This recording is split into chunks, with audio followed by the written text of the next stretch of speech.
Hey, what's up guys? Welcome back to the YouTube channel. A little bit different video today. I'm going to be predicting the top 20 free agents and where they're going to be going.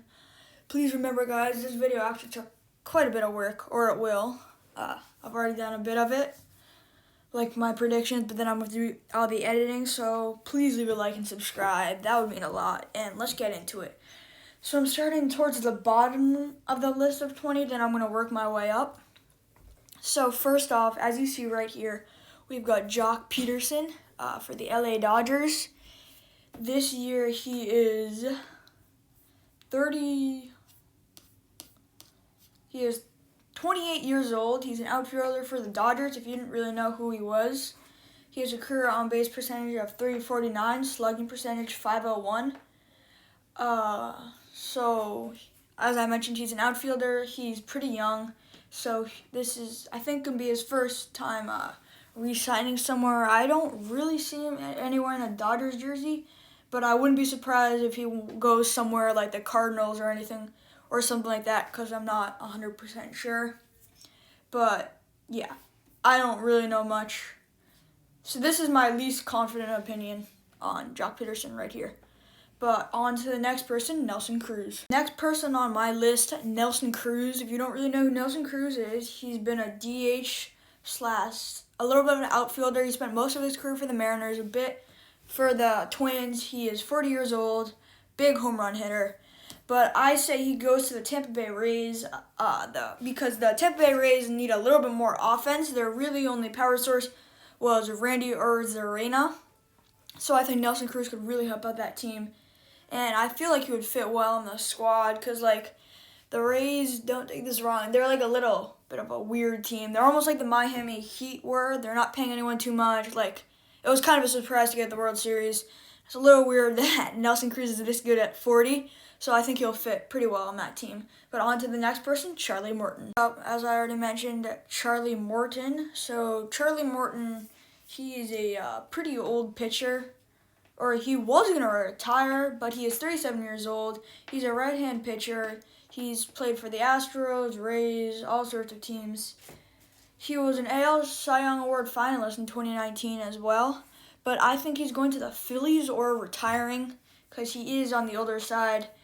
The reason I say Phillies is because they need pitching. They're just like the Red Sox. They really suck in pitching. And Morton is from the Florida area, which is on the East Coast. And the Philadelphia, is kind of on the East Coast, so I don't know if that'll make a difference to him, kind of close to home. But I don't know. I just can really picture him in a Phillies uniform. On to the next person, Colton Wong. Colton Wong, next. I don't really know much about him, but, or like what teams he'd like. But, like, he's a second baseman, spent his whole career, I think, in St. Louis. He's 30 years old. The Cardinals declined his request of $12.5 million option. And if he was asking for that much, I don't think anyone will sign him. But one big team going out for money this year is the Boston Red Sox. Dustin Pedroia, who is on the other side, is basically retired now. Brock Holt's no longer on the team. There's only, like, really Yero Munoz. But I think we need another second baseman, or at least a backup or something like that. Colton Wong, he just feels like a Red Sox player. Like, come on, that looks like a Red Sox player right there. But going next, Taijuan Walker. So as I mentioned, Taijuan Walker, I don't really know much about him and what kind of places he likes, but I know he's a right-hand pitcher, played for the Mariners a little bit, as you can see in this picture. On, like, August 29th, he went to the Blue Jays. He is 28 years old, so I think he still has some places to go, places to be. I don't know. I'm kind of trying to think. I know I did some planning, but I think I'm just going to finalize with the Blue Jays. He had a decent season. I think he should stay, definitely, because he's had basically his most success in his career in that, like, 30 games for the Blue Jays. Or, like, not even, because he's a starting pitcher. But on to the next person, Jackie Bradley Jr., a.k.a. JBJ. All right, first and foremost, I have to say, this kid can play defense. I mean, he robs home runs, dives, catching, puts his all into the game. So when he's basically 100% leaving the Red Sox because the Red Sox don't want to pay him, I just want to say thank you because he is good. I mean, like, he puts his all into his defense. He's not quite as good in offense, but he is, like, he's just crazy on defense. I want to get that out of the way first to say that. He is 30, spent his whole career with the Boston Red Sox. I think he's going to go to the Astros because George Springer's done the Astros. I think he wants to get away from the Astros as soon as possible just because, the whole cheating scandal. So I think JBJ would look good for the Astros, another AL team. Yeah. On to the next person, Liam Hendriks. All right, next on our list is Liam Hendriks. I mean, he is one of the top, if not the top, relieving pitchers in the league. He is really good, free agent this season. I don't know if he wants to stay in Oakland because there's no one really there other than like Matt Chapman and like Chris Davis. I don't even know if he's a thing anymore. But more about Liam Hendriks is he is a 32-year-old right-hand pitcher for the Angels. I mean, not the Angels, sorry, the Athletics. So my prediction is he goes to the Boston Red Sox. I know this is different from anyone else on YouTube, but I think the Red Sox just need relievers. I can see Liam Hendriks as a Red Sox. I don't know. I just think it'll work out for some reason. Because we need relief pitchers. We're going to have to chase someone like... We either need like Liam Hendriks or like Corey Kluber, who we've been thinking about too, or George Springer. We need one of those three. So Hendriks could be on my target list, but that's probably really unrealistic and not going to happen. But on to the next person, James Paxton. All right, next on the list, James Paxton. He is a 32-year-old left-hand pitcher. He's pitched for some of the Mariners too.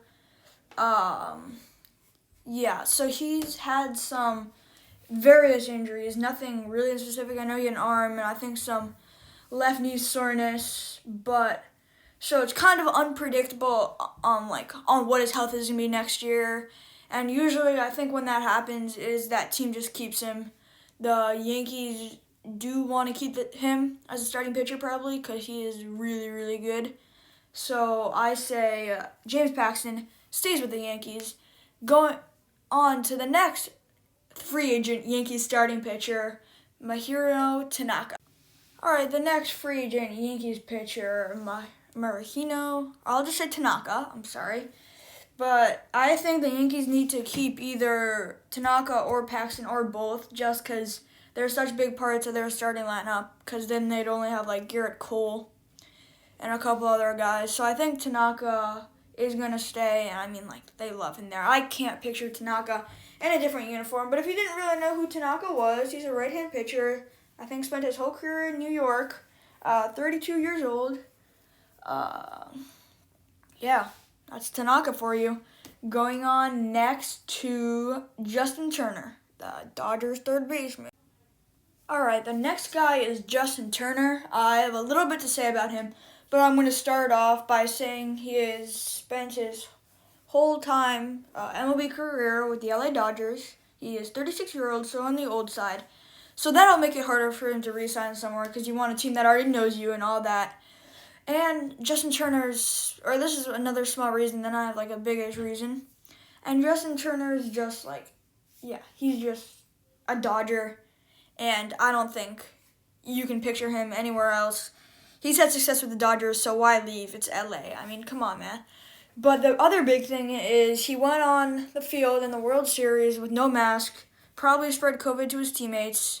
So there's a whole big controversy around him right now, and I don't think another team's going to want to sign him and have to deal with that. So I think he's just going to stay with the Dodgers, and they'll have to deal with it and all that.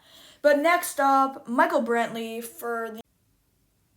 Our next person on the list is Michael Brantley, a 33-year-old outfielder for the Houston Astros. He has an elite contact rate of 89.8%. In the 2 seasons with the Astros and a low of 11.4% strikeout rate when healthy. So he's a pretty good contact hitter. I feel like he's an all-around good player. He is on the older side, 33, as I already mentioned.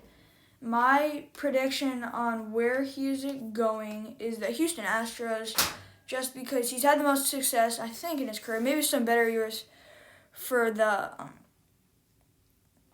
Indians, but like the Astros are losing George Springer as is. I think Brantley could have an opportunity to be the leader or the vet on the team. And yeah, he's just had a good year. It's a pretty good sign for the Astros. Unless he wants to run away from the whole cheating scandal thing. But I don't think he was part of the team during that, so I don't really know. That's one of the ones I'm less confident about. But heading next to Didi Gregorius. Alright, next up, a good shortstop for the Phillies, Didi Gregorius. I know this picture is a Yankee, but he just did sign last year he took a 1-year, $14 million offer from the Phillies. He had a pretty good year, or actually a very good year. He's one of the top in the MLB. A very low strikeout rate of 11.8%, lowest strikeout rate in the league. But, by the way, we're down to number 8. He's number 8 on my list. And I'm going to say he goes to the Yankees, just like this picture, right back to the Yankees, because they need a shortstop. I know they have like Glaber and Thero Estrada, but Glaber can play like third base and second base. I think Didi, he was good on the Yankees, and with the Phillies too, but I think they need a shortstop. And the Yankees have big money, so they can go out signing him. But on to the next person, number 7, Marcus Semien. Or we're not going to make a segment about him. He already signed, Marcus Semien. He hasn't signed anywhere yet, so we'll see him next. Another person I have no idea where they're going to sign is Marcus Semien. I predict A's, but if you want to know a little bit more about him, he's a 30-year-old shortstop for the A's. He had a very good season in 2019. 2020 was a little off, but so I think the 2020 being off in the 2020 season might affect his contracts. So I think he's just gonna stay because he hasn't been too consistent. 2019 was his best year. The A's is starting to work out a little bit for him, so I don't see why they don't just keep him, because that would be a really good idea, I think. And they need a shortstop. I don't think he hates Oakland. It's California. The next person would have been Marcus Stroman, but he recently just signed with the Mets. If you want to know more about him, he's a right-hand pitcher. He is 29 years old, and that's about it. That's all the information I can get quickly. But next on the list is, alright, as we start to get in the top 5, which we are, Marcell Ozuna is number 5 on my list. I'm going to get into a little more in-depth with players, but he's played for the Cardinals and Braves. So those are the 2 teams he's played for. He turned down a 3-year, $18 million Reds offer. He had probably the best season of his career last year. He just hit the ball really well. Some of the top homers in the league. But he's 30 years old and probably maybe second to last signing of his contract of his career. But my prediction is he goes to the Boston Red Sox. Probably just me being a biased Red Sox fan. But Andrew Benintendi has not been too good recently. He's had various injuries and all sorts of stuff like that. And I remember Ozuna had a couple of series against the Red Sox where he was just crushing the ball. I think he had 2 different 3-home run games, and he was just blasting the ball. He looked really good in Fenway, and if he thinks, he can hit in Fenway, I think the Red Sox will sign him. But going to the next person, DJ LeMahieu. Alright, next up on our list is DJ LeMahieu. He's a good player. He is 32 years old. He's an infielder for the New York Yankees. LeMahieu signed a 2-year, $24 million deal with the Yankees prior to 2019 and responded with a combined .922 OPS while providing value at multiple spots in the infield. So he is a good player. He started off his career with the Colorado Rockies. He wasn't that good. He was good. I think he had an All-Star year somewhere in there. But the Yankees really improved him and made him a top caliber player. So that's why I think he's going to re-sign with the Yankees. There's a hole at second base if he leaves. Maybe you can put Glaber there. In fact, you can put Glaber there.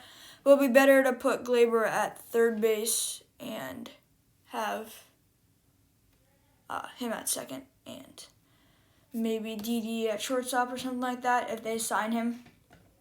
or I think they can really only re-sign one of them, because I'm saying a lot of guys are going to the Yankees. We're going next. We're entering the top 3. By the way, these aren't like a specific order. It's kind of top 3. I think it is top 3, maybe not top 3 in order. But George Springer next, and we will see where. All right, next up on our list, now in the top 3, George Springer, who is an outfielder for the Houston Astros. He is 31 years old. Springer's age and injury history could limit his earning power. We'll see what he can do if any future fallout there is. Postseason players from the 2017 World Series champs. But Springer finished the shortened season with a flourish of his career .852 OPS and postseason pedigree, making him an attractive plan B with bets off the board.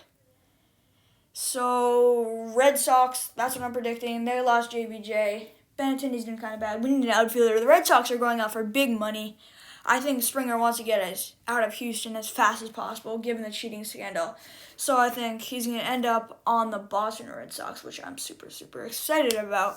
But we're going next to one of the biggest, if not the biggest, free agent of the offseason, Trevor Bauer. All right, next up, one of my favorite players in the MLB, Trevor Bauer. He won the NL Cy Young Award last year. He's a right-hand pitcher for the Cincinnati Reds. He is 30 years old. I mean, any team could want this guy. He is such a good pitcher. He just needs to stay consistent Cy Youngs, and we're chilling. But the Red Sox really suck. They need pitchers. So if we end up signing Trevor Bauer will be my favorite player on the dot right away. But being realistic here, I think Trevor is going to sign the Angels because they need pitching. And Bauer is from California, I'm pretty sure, and he pitched for UCLA. So almost hometown Angels, and I think he'll sign there. And he could be playing with Mike Trout, and who doesn't want to play with Mike Trout? But now going to the final free agent of this 2020 offseason, 2021 season, JT Realmuto. All right, in the top 3 free agents, if not the best free agent, JT Realmuto, an insane catcher. He's played for the Marlins and Phillies. He really started exploding like 2 seasons ago. He is 30 years old this season. As we saw Yasmani Grandal sign a 4-year, $73 million deal, so he's bound for greatness and a lot of money. And when I think of a lot of money, I think of the Mets and the Yankees. Everyone's been saying the Mets, and I agree. I was thinking Yankees because Gary's kind of sucked, but why not give him a second chance and bring JT to the Mets? Because Wilson Ramos probably not going to be that good. JT's a better option. The Mets have money to spend, and that's where I think JT's going to sign. But thanks for watching, guys. Please leave a like and subscribe. It's been Bo, and I'm out.